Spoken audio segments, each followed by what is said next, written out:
Uy, ASB! Anong pipiliin nyo sa Valentine's? Pera o bulaklak? Siyempre, bulaklak. Kung saan ko naman yung bulaklak, kung madadaghan na ako ng pera. At ang gusto ko lang, bulaklak nung galing sa poging iakal. Ah, ganun? Ang pipiliin ko ay pera.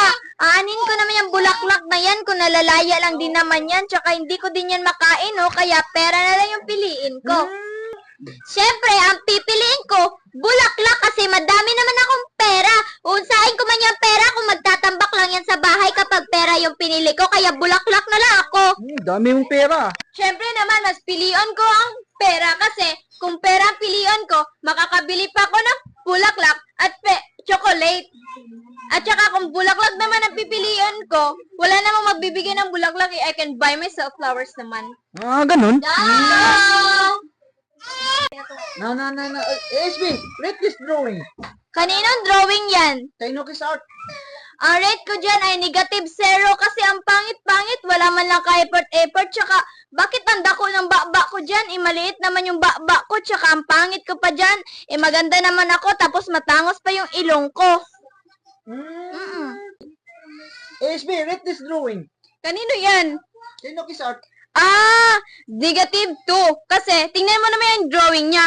Napakapangit. Iiniba naman yung mukha ko sa drawing niya. Ibang-iba talaga. Baka naman yan si Cookie. Hindi naman ako yan.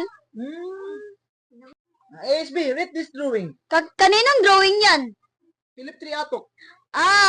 I-rate ko yan ng negative 1 kasi ang pangit-pangit, hindi katulad sa kagandahan ko. Tapos wala pang kulay, wala man lang kakulay-kulay, puro lang lapis at ballpen. Puro walang kakulay-kulay. Tapos ang pangit-pangit niya. Tapos yung agtang ko apakalaki, tas yung baba ko, grabe kadako. ASB, rate this drawing. Kaninong drawing yan? Kay Kuya Quiz.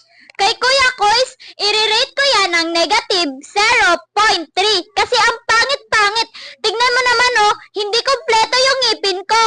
Bakit ganyan lang yung ngipin ko? Tapos tignan mo yung mata ko, bakit ang itim-itim? Tapos malaki pa yung ilong ko. Mahaba naman yung ilong ko. Mahaba.